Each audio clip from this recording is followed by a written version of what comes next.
Shalom, Bapak Ibu semua baik. Sebagian sudah balik dari liburan karena Cynthia sudah berlalu, Capgo sudah berlalu, tinggal capeknya aja ya. Capgo, caplak, capcit, capek katanya. Baik Bapak Ibu, kita akan langsung kepada perenungan firman Tuhan. Karena suasana Imlek saya masih berkutak-katik kepada filosofi Tiongkok.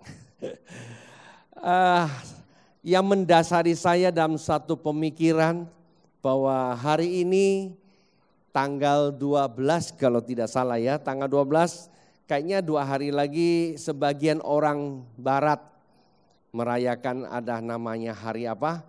Hari kasih sayang ya, kasih tahu kiri kananmu ya, rayakan setiap hari kasih sayang itu. Bukan 1 tahun 1 kali ya, Valentino.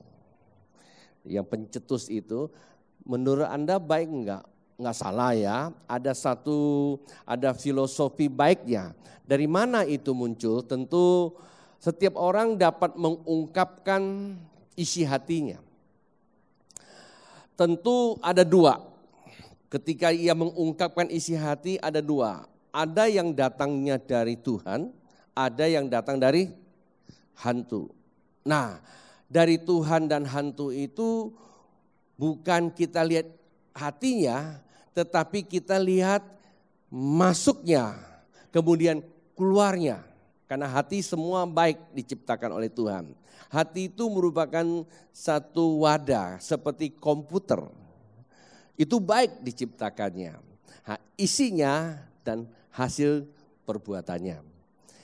Nah saya tidak ke sana, tapi karena saya dasar pemikiran hari ini adalah beberapa huruf Tionghoa, saya temukan maknanya luar biasa dan itu pemikiran filosofi Tiongkok kuno. Nanti juga dasar kebenarannya firman Tuhan di mana kontekstualnya ya.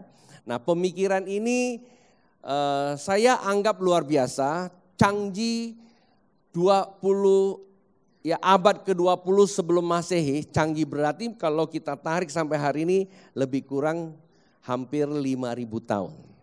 Pada zaman dinasti Hung ya, Hung itu Huangdi ya. Kerajaan kuning kalau Anda tahu, kerajaan agung di Tiongkok, belum negara Tiongkok. Itu peradaban di pertengahan itu ada satu kerajaan, di situ seorang yang bernama Changji, saya baca seperti itu, dia mulai menyusun aksara atau huruf-huruf Tiongkok kuno dari mana? Ya, padahal pada masa-masa itu tidak ada profesor ahli bahasa. Nah nanti satu hari kalau memang ada kesempatan saya akan terus lagi mengajak Bapak Ibu untuk kita dasar pemikiran dari mana kita lihat konteks daripada kebenaran firman Tuhan. Tapi hari ini saya menemukan ada kata yang sangat esensial bagi manusia. Sebab Alkitab berkata bahwa manusia itu diciptakan oleh Allah. Manusia bukan hasil evolusi, ingat, karena ada teori evolusi, peralihan dari marga satwa. Ya kan itu kan marga satwa. Saya jelas saya ini margayap bukan marga satwa. Ya, semua punya marga. Tadi marga Panggabean. Betul ya? Mas Panggabean ya. Mas. Kalau di Batak panggilnya apa itu? Daeng. Lain. Iyalah Bu. Nah, kita ini ya ada satu pemikiran dari mereka yang punya pandangan bahwa manusia itu hasil dari evolusi, peralihan. Ya saya tidak usah terus lagi ya ke sana, tapi kita mau pastikan, kita mau junjung tinggi, kita mau menghargai, menghormati dan meletakkan Alkitab isinya adalah Injil, Injil adalah firman Tuhan. Pengakuan iman Gereja Sungai Yordan juga sama, bahwa Alkitab itu adalah firman Allah isinya. Ya, dan itu yang kita harus hargai dan kita hormati. Walaupun hari ini banyak orang enggak pegang Alkitab, tapi masih tetap pegang Injilnya ya, dimasukkan ke dalam handphone. Puji Tuhan, tapi kalau bisa jangan dimasukkan ke dalam gadget, masukkan ke dalam akal budinya, taruh di hati. Nah itulah umat Allah kalau Anda baca. Satu hari saya akan ajak Anda perenungan itu. Bapak Ibu, hari ini saya hadirkan topik, ya saya bawa topik dasar pemikiran saya, topik ini adalah hadirkan Tuhan. Ya hadirkan Tuhan, ngapa kita mesti hadirkan Tuhan? Topik ini hadirkan Tuhan, sempurnakan hidup. Pada dasarnya manusia itu diciptakan Tuhan sempurna atau enggak? Sempurna, potensinya sempurna, tetapi memang akan menjadi tidak sempurna manakala manusia itu tidak hidup di dalam Tuhan. Nah, pemikiran itu juga pernah ditulis oleh seorang filosof Tiongkok atau Timur, yaitu dari Cina, bernama Konghucu. Ya, Hock yang kita bahas minggu lalu. Ya, dari Hock itu ya maknanya jelas bahwa seseorang akan punya berkat dalam hidup ini ya ketika ia berjalan bersama dengan Tuhan atau hidup dalam Tuhan di bumi ini. Toh Alkitab berkata bahwa Tuhan datang memberi hidup, ya artinya memberikan satu kehidupan. Tuhan datang bukan hanya menjawab solusi kita. Sekali lagi dengarkan, Tuhan datang tidak sekedar untuk menjawab atau memberi solusi buat kita.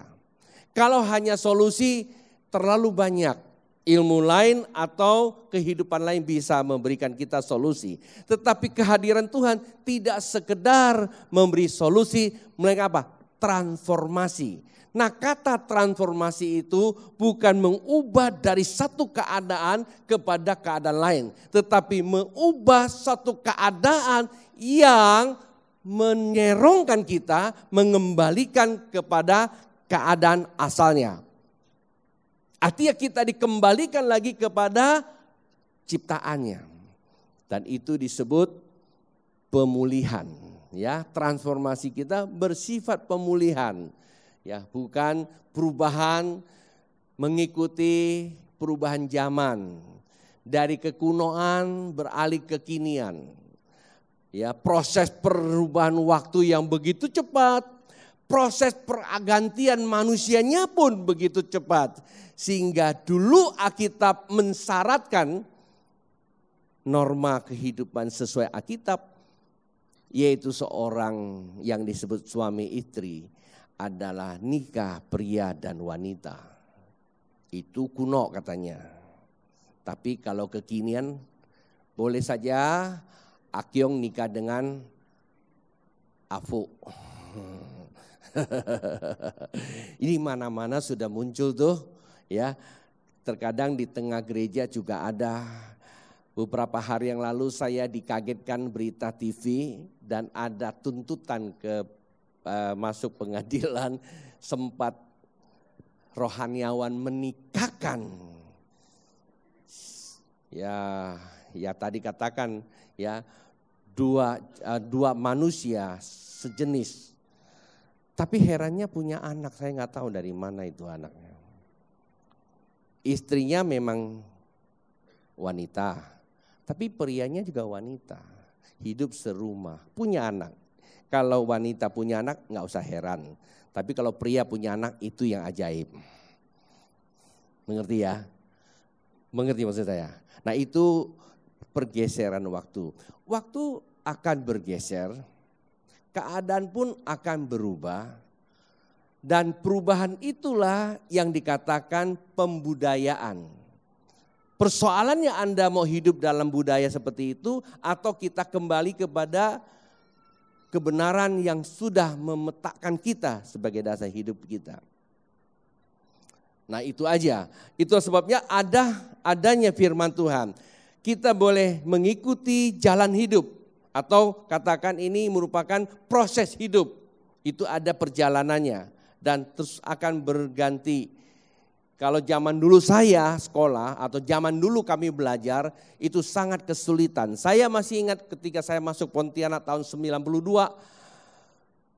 saya sebagai gembala usia 36 tahun, hadapi bapak-bapak yang senior sekali ya dari gereja-gereja. Ya 36 usia saya masuk ke Pontianak. Latar belakang teologi saya yang baru saja lulus, ilmu disiplin ilmu saya ada. Nah ketika saya masuk ke sini menghadapi orang yang memiliki pemahaman-pemahaman yang sangat berbeda dengan saya. Dan ketika saya hadapi itu apa yang terjadi Bapak Ibu, saya sangat sulit mencari bahannya. Ya, bahkan saya punya satu pemahaman begini, Pontianak ini cukup miskin. Bukan miskin keuangan, miskin dalam banyak hal, fasilitas maupun semuanya. Sehingga saya mesti bentar-bentar mesti ke Jakarta. Telepon saja dulu pakai fax dan sebagainya.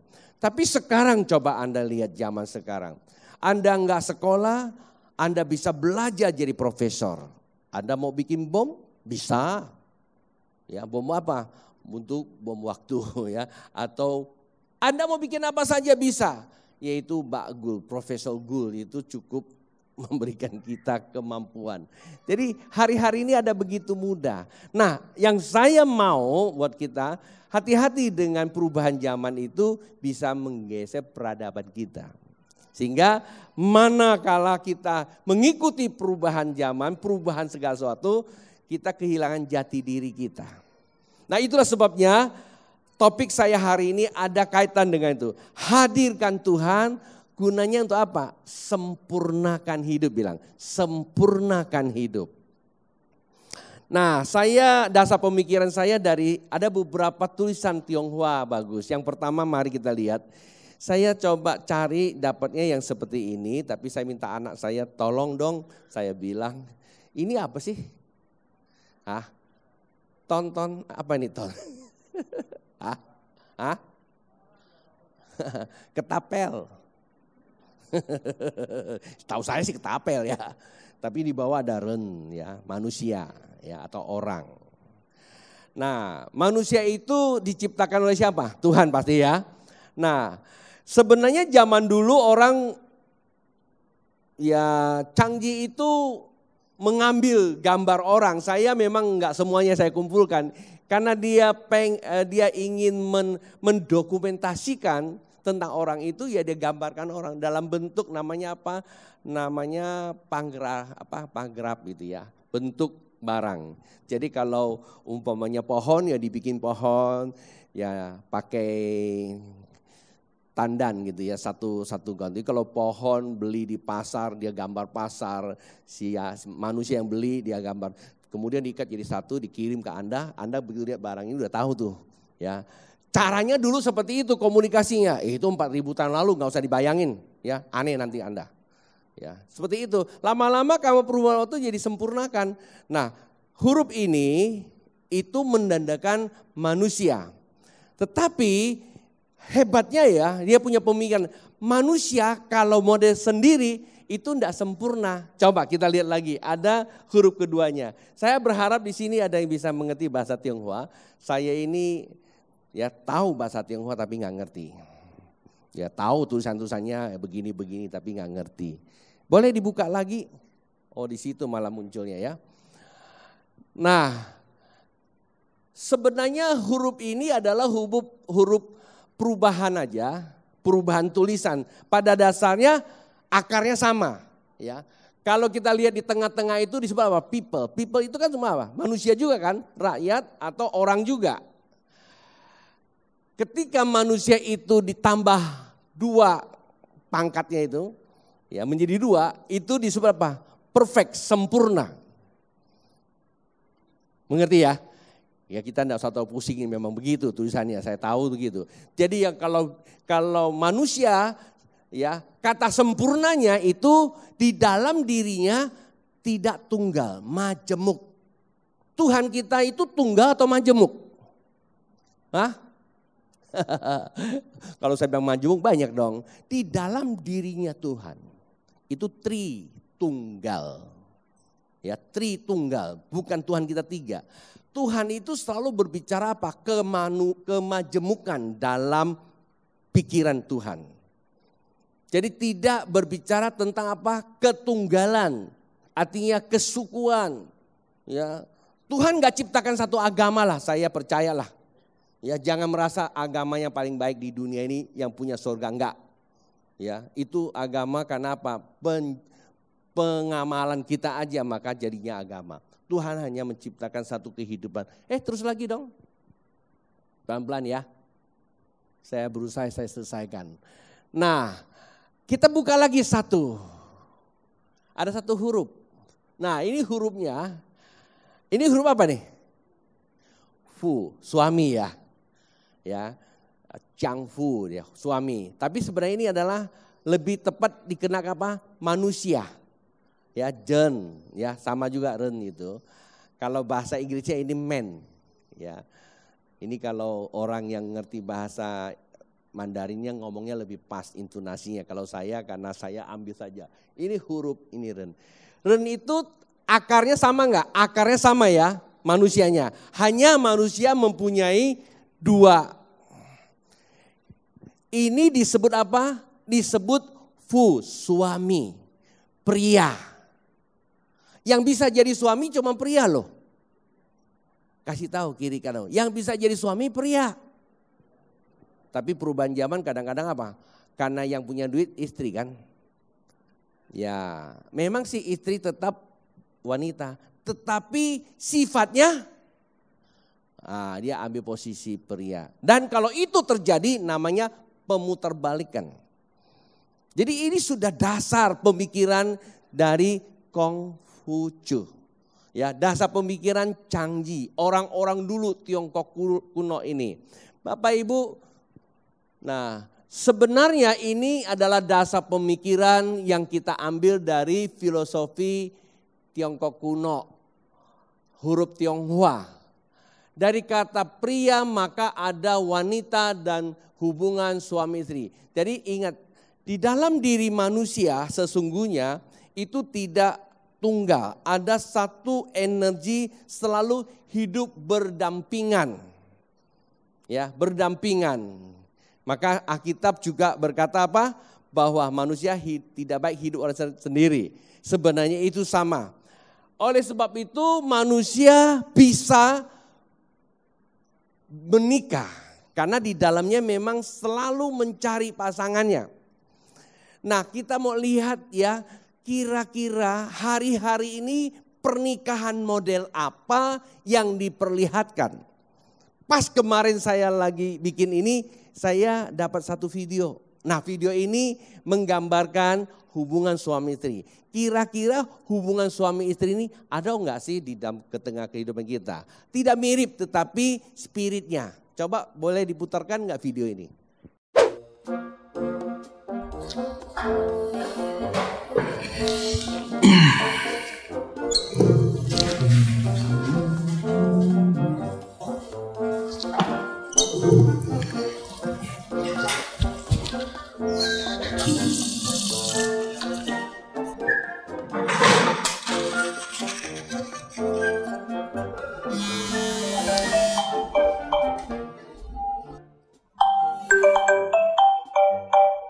Halo. Papi, Mami, Mami masih di kantor? Iya. Pih, Mami sirik deh sama si Lenny. Ini siapa? Gitu loh, Lenny temennya Mami. Emang kenapa? Suaminya selalu cium Lenny sebelum berangkat kerja. Kok Papi nggak kayak gitu sih? Ya segitu, tapi kan nggak kenal ini siapa.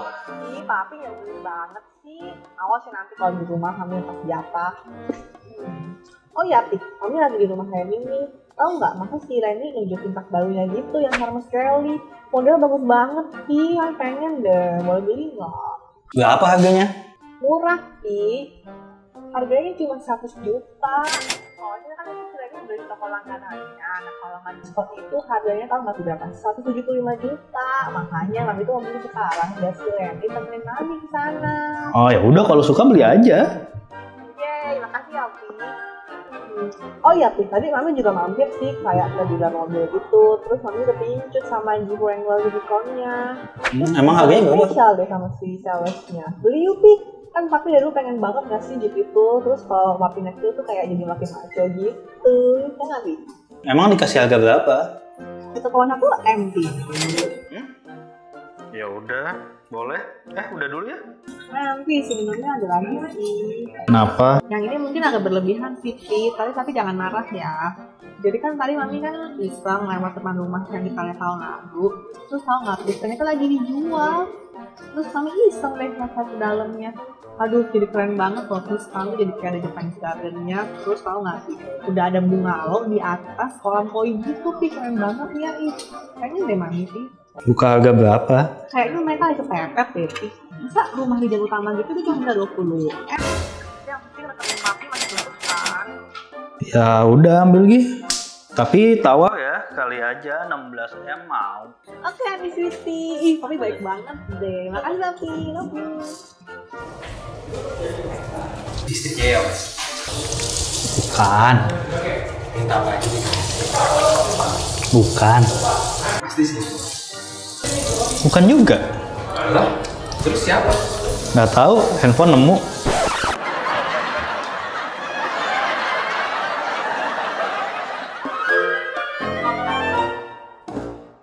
Itu cuma sekedar ilustrasi. Ya, kalau Gideon dia temukan handphone itu tak cewel kamu. Tapi yang saya mau ajak Anda untuk berpikir begini. Ya, seorang istri sedang berkomunikasi dengan siapa? Suami. Walaupun itu dibuat lucu-lucu ya, tapi kan kita melihat akarnya dulu, berkomunikasi dengan istri. Bagi pria yang tadi itu hanya pas kebetulan dia ngerjain loh, ketemu handphonenya. Tapi bagi wanitanya benar nggak? Serius, dia tahu suaminya punya kemampuan. Nah, yang saya mau bicara di sini bahwa hubungan suami istri, ya, kalau dilihat dari gambaran tadi itu dibangun atas dasar apa? Ego. Ya, itu ego. Mungkin kalau saya ngomong seperti itu kita bilang enggak, saya enggak seperti itu. Karena saya tidak pernah minta beli tas sama suami saya yang harga 100 juta. Ya, tapi kalau pas ada yang hari ini selalu nuntut suami belikan tas karena si Leni sudah punya tas. Mungkin bukan si Leni atau si Lina atau si apa lagi ya, si lainnya itu. Kita ingin tas itu karena itu. Ingat, perhatikan baik-baik. Kalau memang seperti itu berarti Anda hari ini cocok dengarkan firman Tuhan ini. Karena saya sedang berbicara itu. Berarti kita hidup dibangun atas dasar apa? Ego, keinginan. Ya, keinginan. Nah, beli apa lagi? Mobil. Nah, tetapi saya katakan enggak lah ya, sebagian kita tidak juga, ibu-ibu enggak begitu atau suami juga ya. Nikah bukan karena ingin beli mobil dan apalagi mugalau dan sebagainya. Tetapi tanpa kita sadari, nikah dibangun atas dasar apa? Ego. Memang saya mau katakan kita butuh cinta. Kita butuh cinta, itu penting. Tetapi cinta itu sifatnya ego. Cinta dan kasih itu berbeda. Seringkali saya mesti menjelaskan tentang cinta. Cinta selalu hubungannya apa? Hubungan dengan biologis. Menyentuh intelektual kita, ya, fisik kita, ada hitung-hitungan kita. Dasarnya semua apa? Semua berhubungan dengan keakuan. Tetapi cinta itu harus tumbuh dasarnya dari kasih. Beda kalau kasih, nanti kita akan masuk ke wilayah itu. Ada begitu banyak orang di dalam hubungan keluarga, suami istri maupun persahabatan, didasari oleh apa? Ego. Kalau orang itu baik dengan saya, maka saya akan baik sama dia. Enggak beda sama ini loh. Konteksnya memang berbeda, tetapi akarnya sama. Kalau saya datang ke rumah dia, selalu cuman saya yang bawa makanan, dia nggak pernah kasih saya makanan. Kira-kira sama enggak? Di balik ini sama aja, hanya saja kita tidak minta tas. Atau suami, Saya akan sayang istri saya kalau badannya langsing. Kalau sudah gemuk, istri saja di rumah, yang di kantor itu bisa menjadikan alternatif. Pasal tuntutan untuk menjerat seseorang boleh menggunakan pasal alternatif. Ya, tuntutan ya, hukum itu boleh alternatif. Tapi ya, nah karena tuntutan relatif. Tetapi hubungan suami istri tidak boleh namanya relatif, mutlak. Ya, mutlak. Tapi terkadang kita menginginkan, kalau suami saya bisa memberikan saya uang saku yang cukup. Ya, suami saya bisa sediakan fasilitas hidup sebagai wanita bisa dicukupkan, maka saya akan memerankan saya sebagai wanita bagi istri suami saya lebih baik lagi. Nah, kalau itu kita bangun di atas dasar itu, maka ya seperti tadi kita lihat.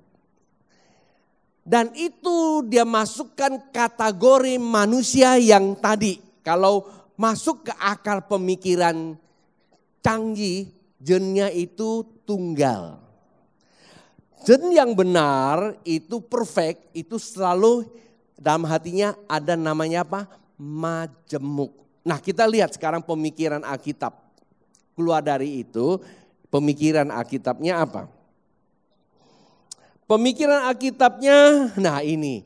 Dari semulanya Tuhan itu menciptakan manusia itu selalu apa? Majemuk. Maka ada ayat berkata begini. Kejadian pasal yang kedua ayat 18 sama-sama kita baca Bapak Ibu boleh? 2, 3.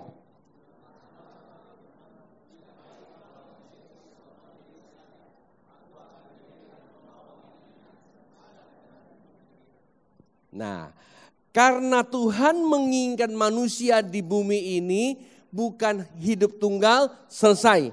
Tuhan ingin manusia hidup di bumi ini selalu apa? Berkembang biak juga. Beranak cucu, beregenerasi. Maka di dalam diri manusia itu telah diciptakan unsurnya tidak hidup seorang diri. Dari Tuhan, firman Tuhan tidak baik kalau seorang diri. Artinya apa?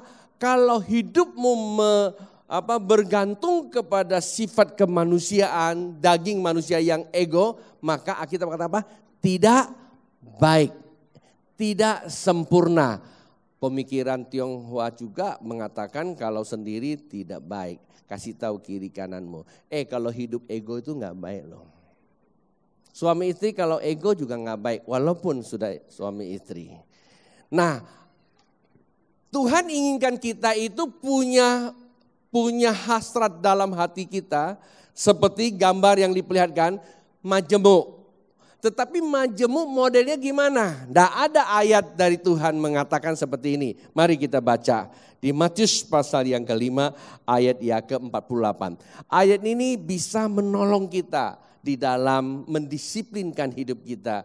Hidup di tengah majemuk seperti huruf Tionghoa itu. Matius pasal 5 ayat 48 berkata begini. Kita sama-sama ya baca ya. 2, 3. Karena itu haruslah kamu sempurna sama seperti Bapamu yang sempurna di sorga. Kita boleh memang panggilan hidup kita sama seperti Bapa harus sempurna. Harus sempurna. Itulah sebabnya karena Bapa itu adalah majemuk, kita pun harus majemuk. Tapi ingat, untuk hidup di dalam majemuk itu tidak mudah. Hidup dalam majemuk tetapi dalam hati atau dalam pribadinya ego itu gak mudah. Maka dikatakan kamu boleh hidup majemuk harus sama seperti Bapa. Sama apanya? Nah, samanya di ayat kita tarik mundur dari pasal yang kelima ini kan sabda bahagia nih. Di Matius pasal 5 48 berkata begini. Ya, Matius pasal 5 44 berkata seperti ini. Kita baca sama-sama lagi. 2, 3. Tetapi aku berkata kepadamu, kasihilah musuhmu dan berdoalah bagi mereka menganiaya kamu. Nah, sempurnanya seperti ini. Tuhan tidak mengatakan kasihilah sesamamu, istrimu, suamimu, teman-temanmu, konco-koncomu.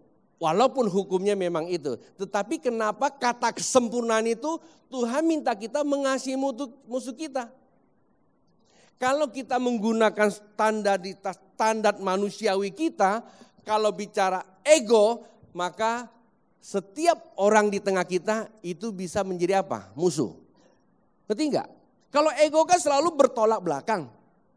Kalau saya ingin pergi ke Siantan, Anda pengen pergi ke Tanjung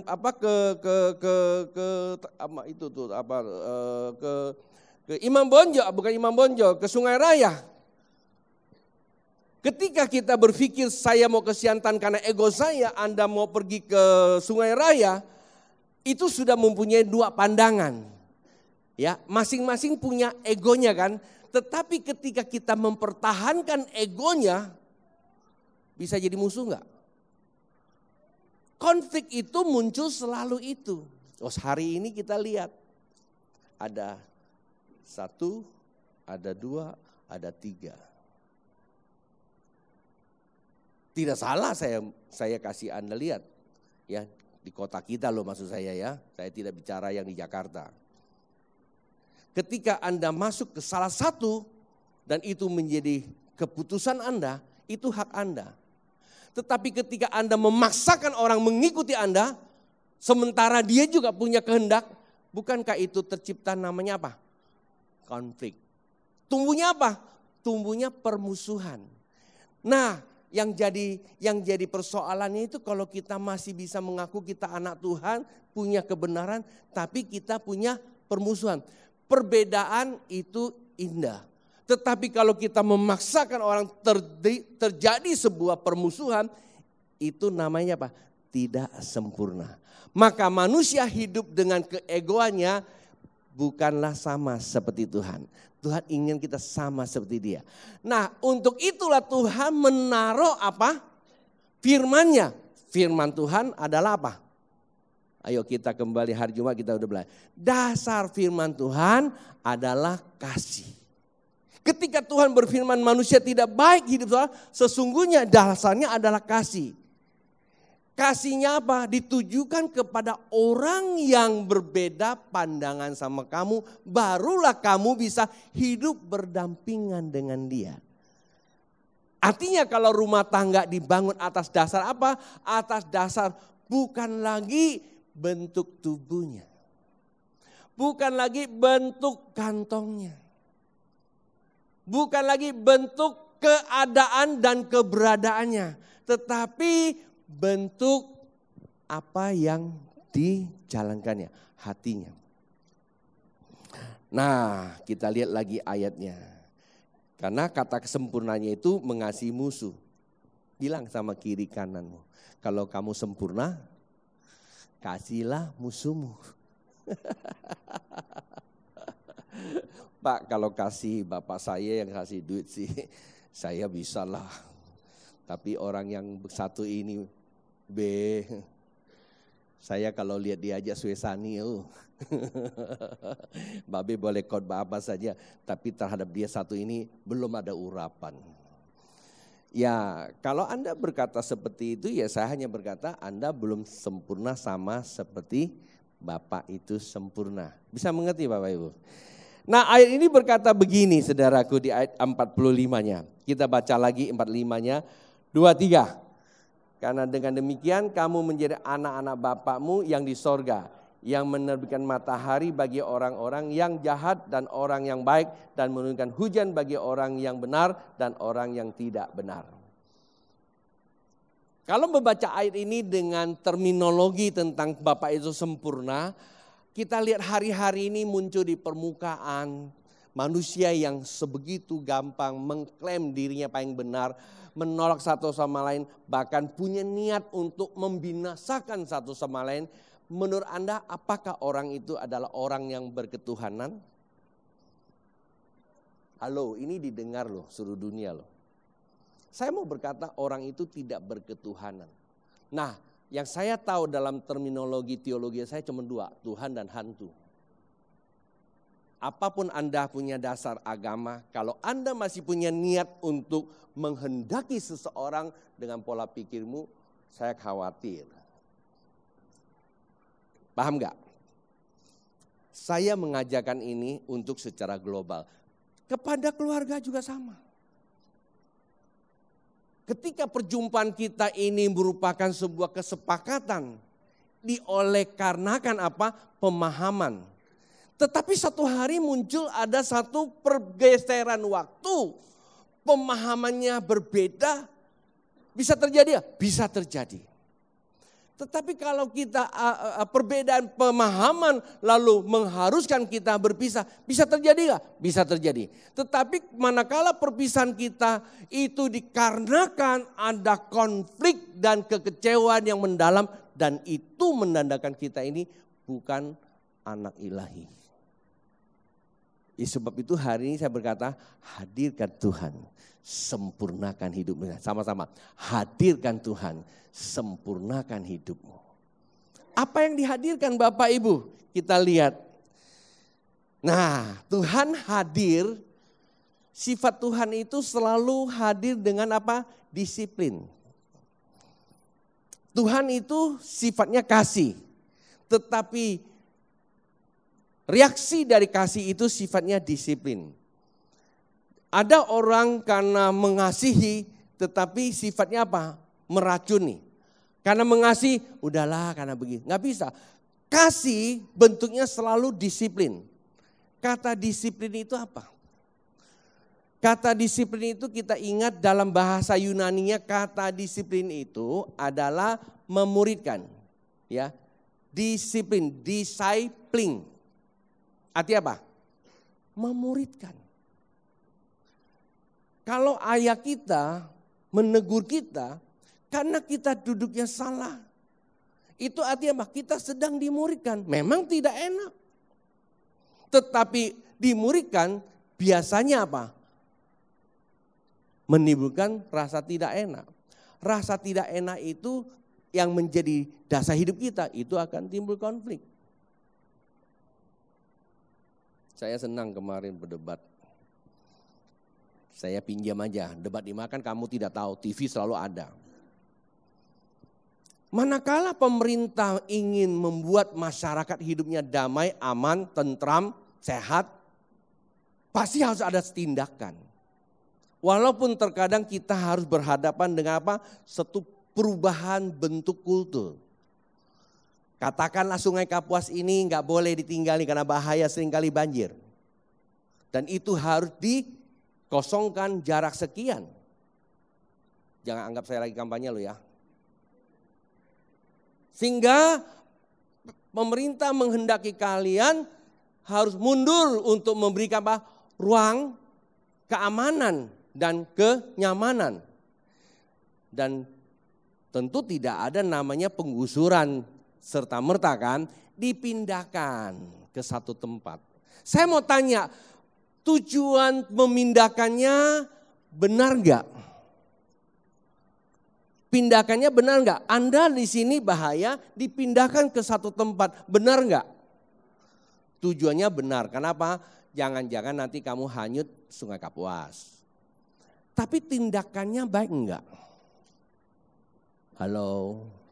Tindakannya baik enggak? Oh, rumah dihancurin, ya itu budayamu loh di situ. Ya sudah beradaptasi turun temurun, anaknya sudah tahu jalannya, ditutup mata juga dia bisa pulang. Itu tiba-tiba dihancurkan. Saya mau tanya, kira-kira tindakannya baik enggak? Nah, tergantung Anda mau hidup di era apa. Kalau Anda mau hidup oleh era hanya baik, maka di dalam kehidupan ini ada banyak manusia baik, tetapi tidak benar. Paham ya? Nah, Tuhan mengajarkan kepada kita dari ayat-ayat ini seperti ini. Ya, saya bacakan. Karena Tuhan mendisiplin, maka Tuhan memberikan firman kepada kita. Ini kayak saya lagi ngajar di teologi aja nih. Khotbah saya tidak terlalu berat kan? Bisa dimengerti enggak? Kalau dari tadi tidak ada amin. Bisa dimengerti enggak? Oke, kita baca lagi ya. Atau mau selesai nih? Firman Tuhan berkata, Lukas pasal 17 ayat yang ketiga, mari sama-sama kita baca. Jagalah dirimu, jikalau saudaramu berbuat dosa, tegurlah dia. Dan jikalau ia menyesal, ampunilah dia. Ayat keempatnya, bahkan jika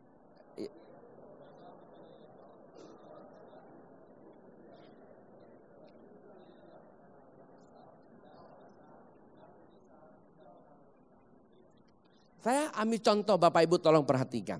Anda punya anak. Semua punya anak kan? Anak itu belajar kan? Pagi-pagi kita kasih makan sarapan di rumah.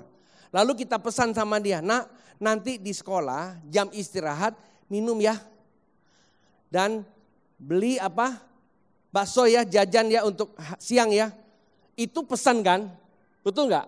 Karena kita tahu anak itu perlu makan. Iya apa ya? Oke, bisa ngerti ya. Tetapi Anda kasih dia uang saku enggak? Kasih enggak?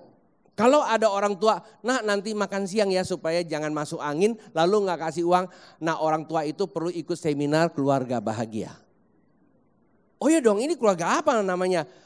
Ya, nah nanti kalau sampai di sekolah, Anda jangan sampai perut kosong ya. Kalau ada teman makan, deket-deketin aja. Itu orang tua satu itu barangkali teori evolusi. Ya kan ngambil-ngambil barang orang kan gitu loh. Bilang sama kiri kanan, babe nggak ngomongin kamu. Tapi terhadap orang yang ini kayaknya ada loh. Udah punya masih ngambil barang orang kan gitu loh. Iya kan? Udah punya, dia punya udah. Tapi rasanya masih nggak pas, masih pengen ngambil orang lain punya. Ada nggak orang seperti itu? Ada. Nah ayat ini sebenarnya Tuhan mengatakan bahwa Tuhan tahu bahwa sifat manusia itu cenderung ego. Karena hidup tidak sendirian. Oleh karena ego manusia akan menimbulkan apa? Konflik hidup. Bapak Ibu, kita tidak usah bicara tentang yang di dunia sosial lah. Kita bicara di dunia teologi sajalah.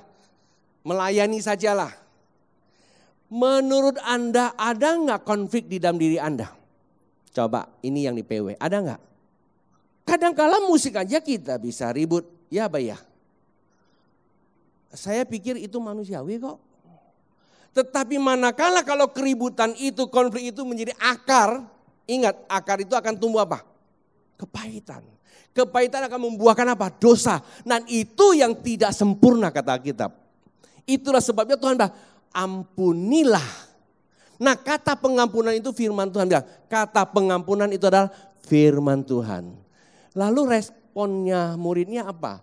Yang pertama mari responnya.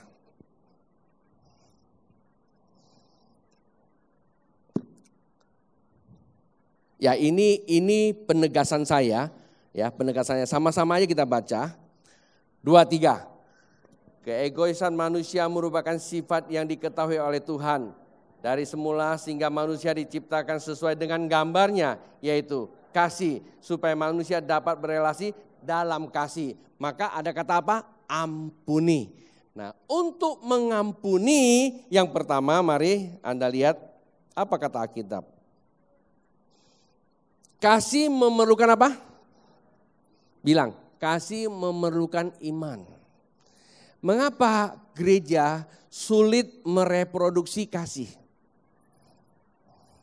Ini pemahaman saya Bapak Ibu. Mengapa gereja susah mereproduksi kasih? Halo? Halo? Tolong dong dijawab. Ini bahasa saya. Mengapa gereja susah mereproduksi kasih? Karena Alkitab katakan kasih butuhkan apa? Iman. Anda sering dengar di gereja kata iman atau kata apa? Hah? Lebih banyak kita dengar apa? Amin. Ya kan? Di gereja lebih sering kita dengar amin, amin. Amin tidak akan menghasilkan iman. Ya, kita terlalu banyak amin, tapi habis amin apa? Jadi aman. Tadi pagi saya guyonan sama istri saya. Waduh, repot mah, repot. Ayub repot. Kaget dia. Saya suka bercanda sama dia. Kenapa? Ayub siapa? Ayub kita, Ayub Herpi. Ayub Herpi itu repot. Kenapa?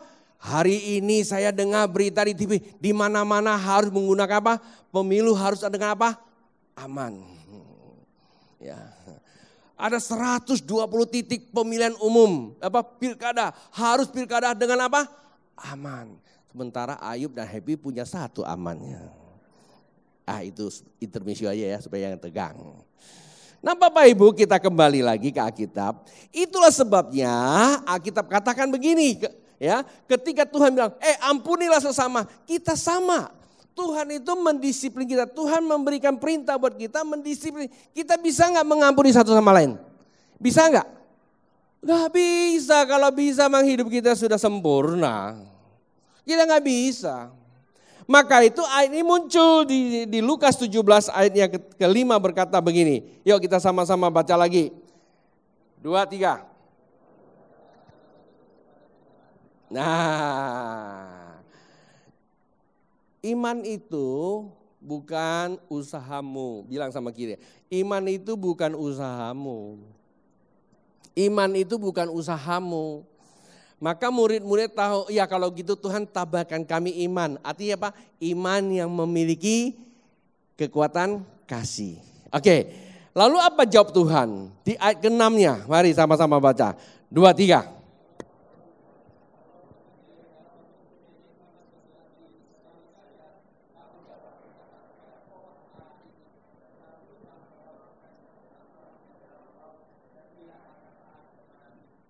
Bapak Ibu tolong perhatikan saya, 2 ayat kita baca. Yang pertama ayat itu berkata, ya, relasi memerlukan kasih. Relasi memerlukan kasih.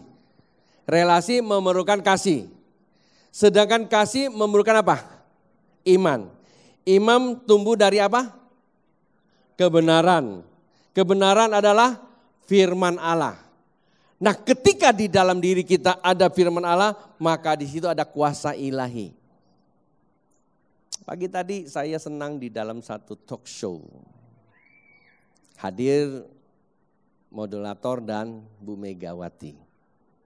Boleh loh saya hanya karena itu sangat inspiratif sekali. Moderator tanya kepada Bu Megawati, "Bu, Ibu kan anak proklamator.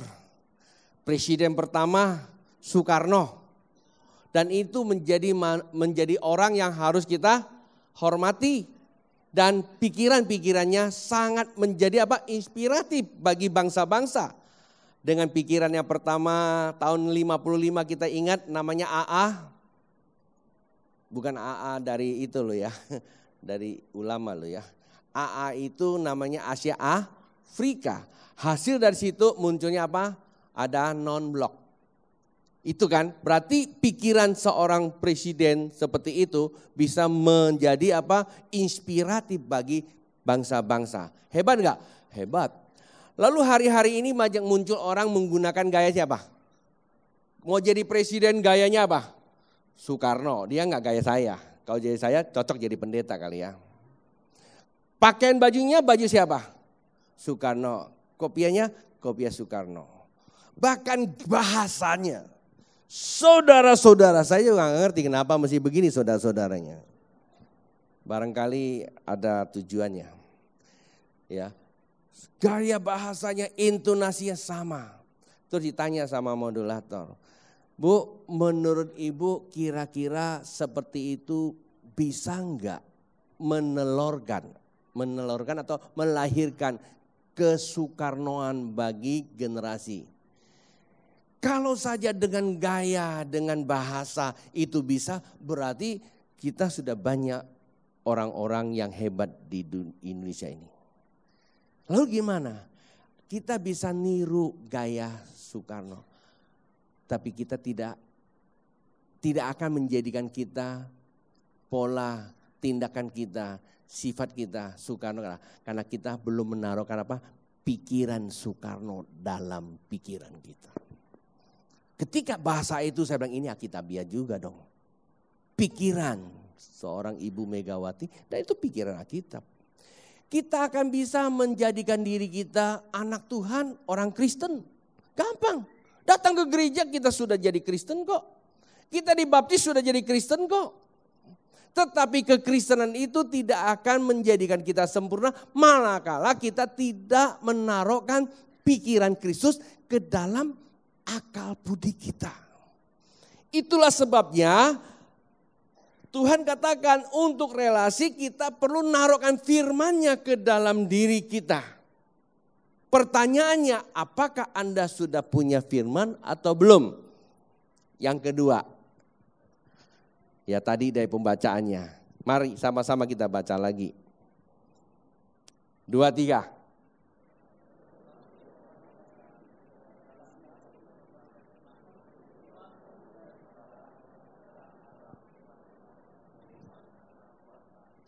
Menurut ayat yang tadi kita baca, 17 Lukas 17 yang kelima.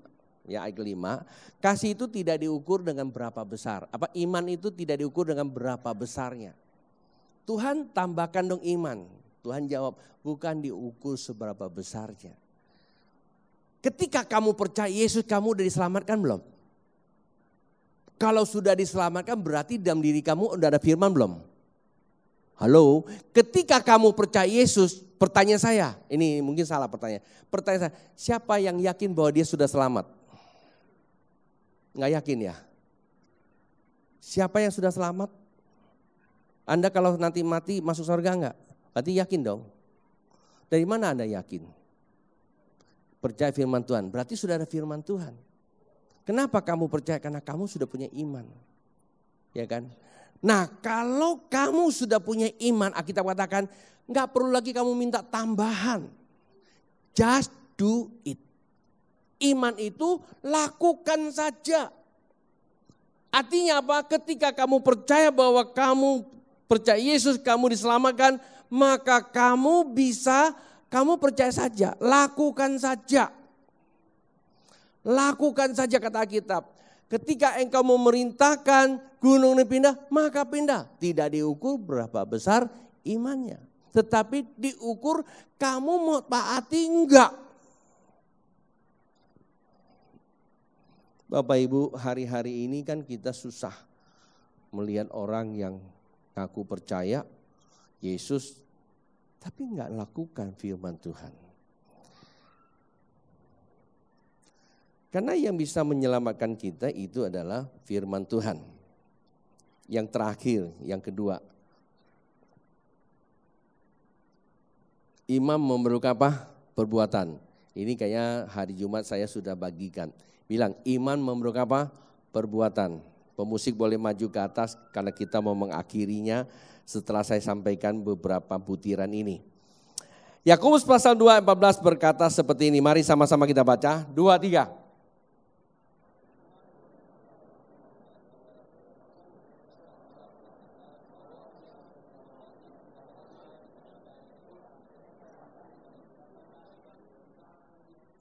Di ayat yang ke-15-nya. Lanjut lagi. 2, 3.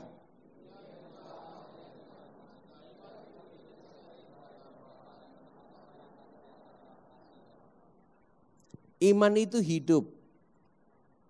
Kalau Anda pelihara satu hewan apa saja itu hidup. Anda nggak bisa simpan dia di gudang. Kalau Anda simpan dia di gudang, ada 2 kemungkinan. 1 dia berontak, kedua dia mati. Saya menggunakan perumpamaan seperti itu. Maaf ya. Iman itu hidup. Artinya apa? Bereaksi. Dan dia harus apa? Diberikan fasilitas untuk bereaksi. Manakala tidak dikatakan apa? Kita buka ya. Seseorang mengatakan beriman tetapi tidak mengasihi sesamanya, itu sama dengan apa? Iman yang mati. Coba tanya kiri kananmu, kamu punya imannya yang mana nih?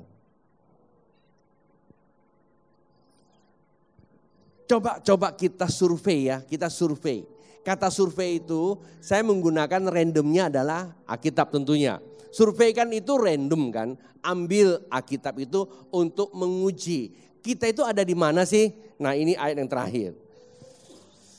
Ayat terakhir kita baca sama-sama, lalu saya akan coba ajak untuk kita memikirkannya survei ini. Matius pasal 5 ayat 23 berkata seperti ini, 2, 3.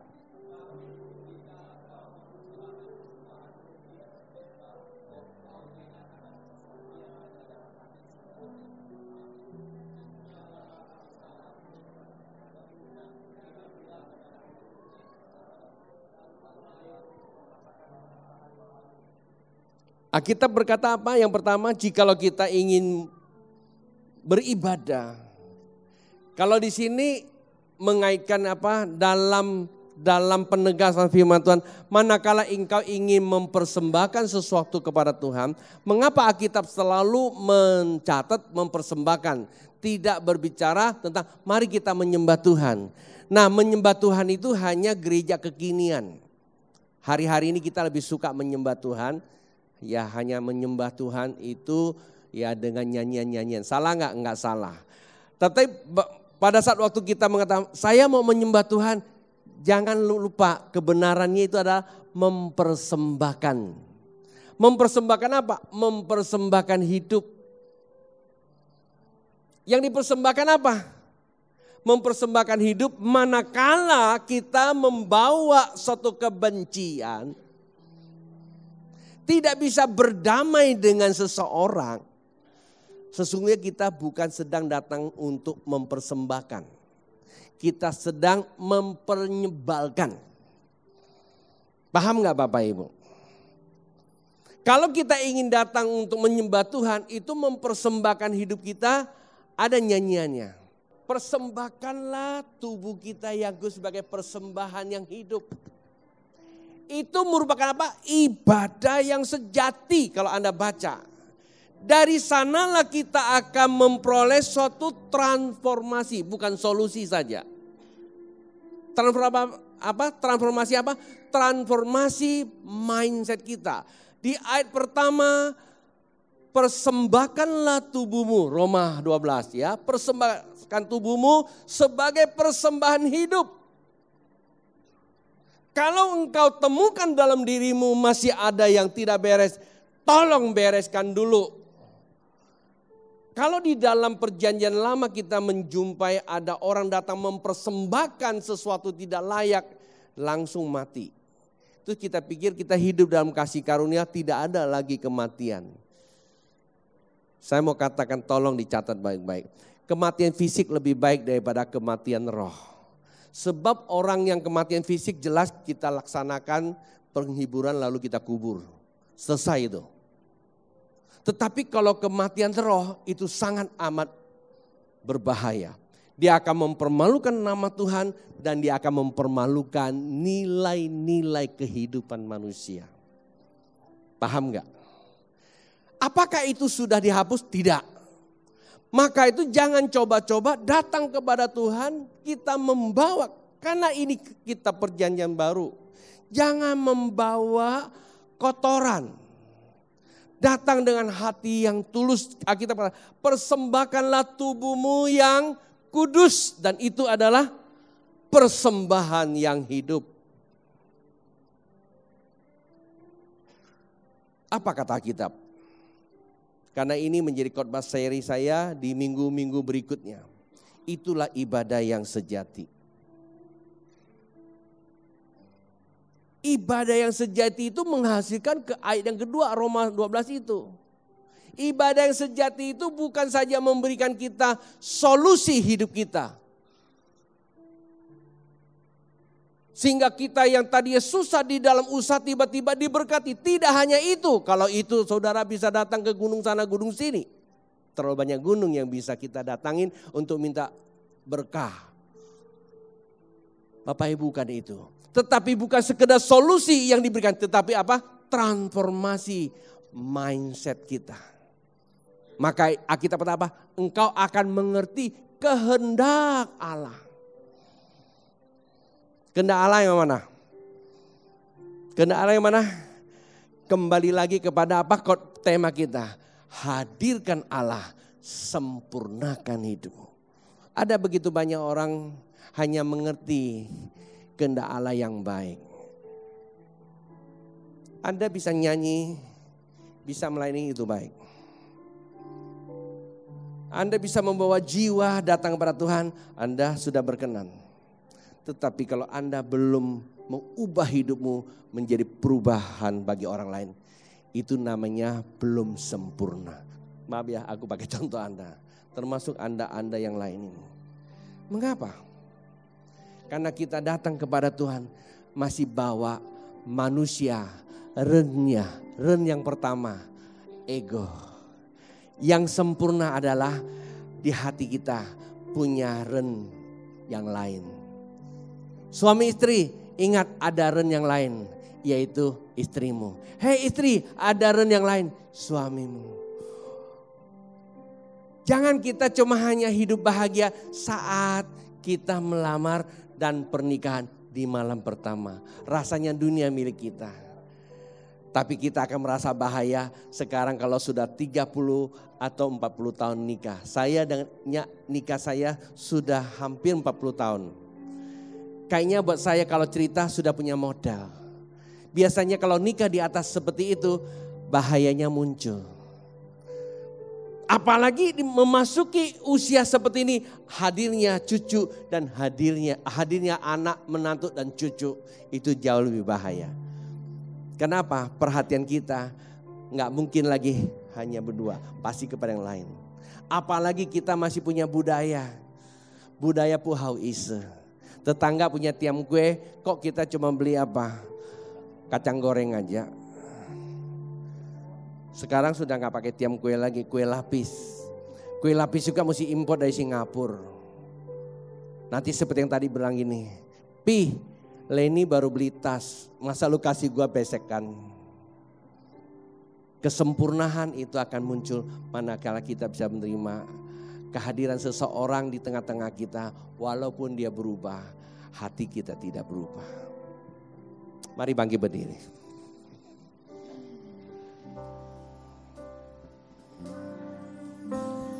Bapa, ku persembahkan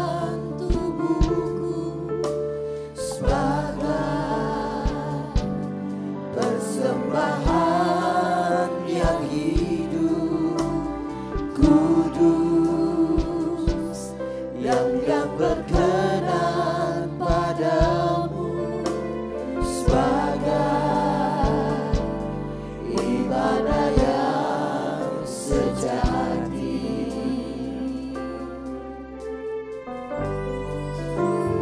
Bapa, ku persembahkan tubuhku sebagai persembahan yang hidup, kudus, dan yang berkenan padamu, sebagai ibadah yang sejati.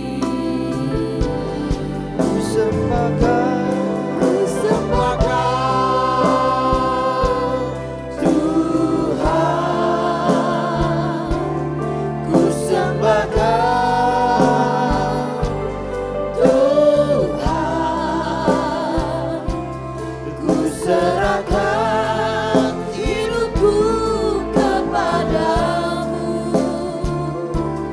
untuk kemuliaan nama-Mu. Ku sembahkan Tuhan, ku sembahkan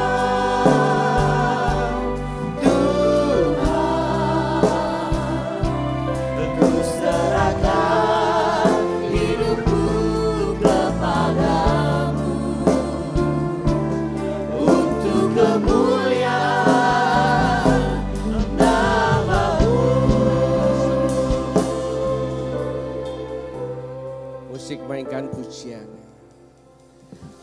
Bapak Ibu, saya didorongkan oleh Roh untuk berdoa buat Bapak Ibu. Beberapa waktu yang lalu saya narik uang. Di tengah-tengah uang yang saya dapatkan ada satu lembar sobek kemudian ditempel.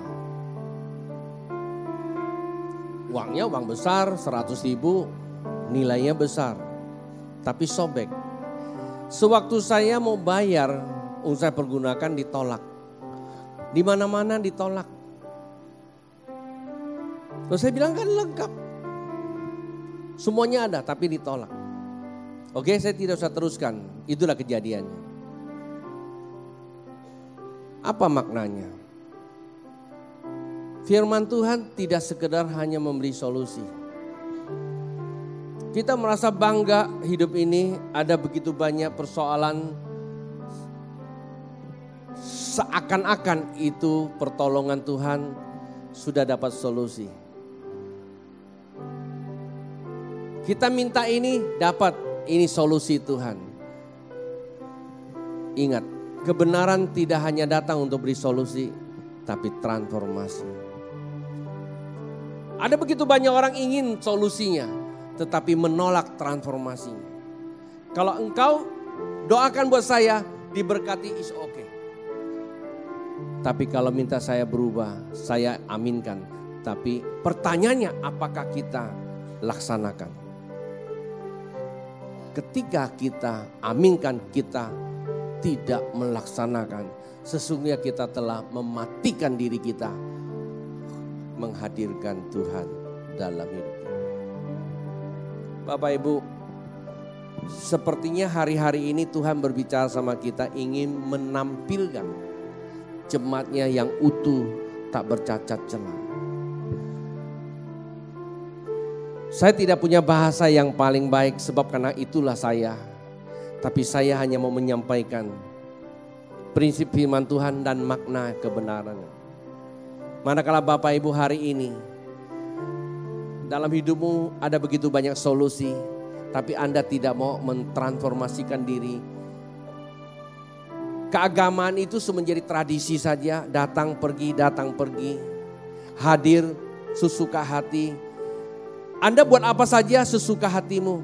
Anda tidak pernah memaknai bahwa itu ada sebuah keterikatan. Termasuk Anda memberikan persembahan, hanya tradisi. Suka hati beri, tidak suka tidak. Anda tidak pernah merasakan bahwa itu ada sebuah terikatan ilahi. Bahwa kita memang dituntut pembuktian iman kita. Dan sebagainya. Jikalau hari ini Bapak Ibu Anda orang yang ada di tempat ini ingin didoakan secara khusus. Apapun pengalamanmu, saya tidak mau secara spesifik. Tapi saya mau berdoa. Anda boleh angkat tangan, saya beri kesempatan buat Anda.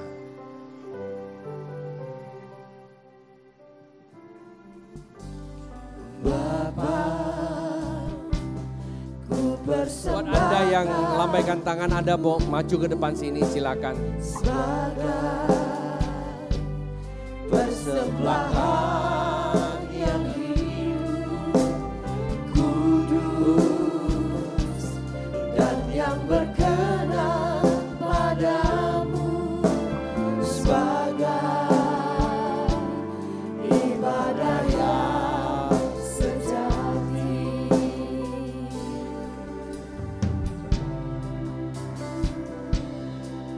Persembahkan tubuhku sebagai. Buat Anda yang maju ke depan, Anda adalah orang yang merelakan dirimu untuk mempersembahkan tubuhmu yang kudus pada Bapa.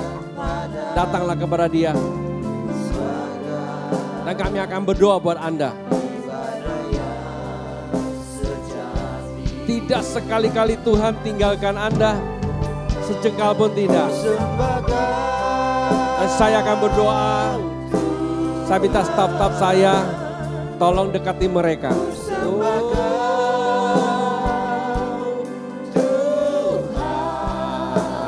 Siapa malam? Serahkan hidupku kepadamu untuk kemuliaan nama-Mu. Ku sembahkan Tuhan. Haleluya.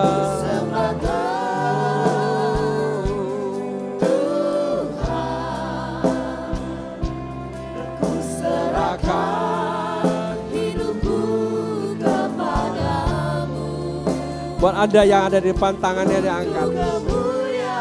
Saya berdoa untuk yang wanita, saya minta istri saya dan isi para penatua. Kalau Anda merasa punya urapan, Anda ada isi penatua, mari.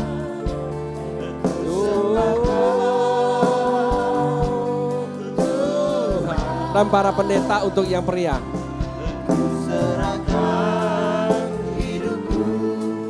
Kepadamu Bapak, kami minta satu hal, kebenaran-Mu dimanifestasikan buat mereka. Kebenaran-Mu manifestasikan buat mereka.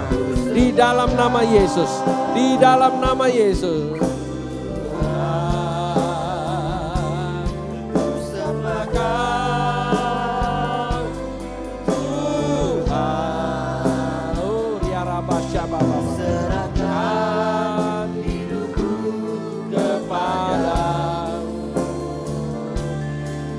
Saya berdoa buat seluruh jemaat Tuhan, tangan diangkat pada dia.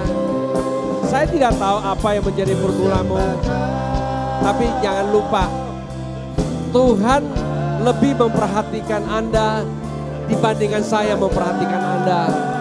Dan juga satu hal, Tuhan lebih memperhatikan Anda dibandingkan dirimu. Nah, itulah sebabnya percaya saat ini yang akan menolong kau adalah kebenaran. Saya berdoa, Bapak yang kau melihat setiap tangan yang terangkat saat ini, dengan kasih-Mu, kasih ilahi-Mu, kasih yang penuh kuasa itu, kebenaran yang memerdekakan, membebaskan mereka, dan mengangkat setiap persoalan mereka. Tuhan tidak sekedar memberikan solusi, tapi Tuhan juga memberikan transformasi hati mereka. Dan lepas dari hari ini, lepas dari jam ini, ada pekerjaan-pekerjaan yang lebih terjadi dalam diri mereka. Sehingga mereka sempurna, mereka akan menjadi agen-agen Tuhan di dalam kehidupan mereka. Di dalam nama Tuhan Yesus. Bagi mereka yang sakit, terjadilah kesembuhan buat mereka. Sebab pemulihan itu hanya datang dari Tuhan.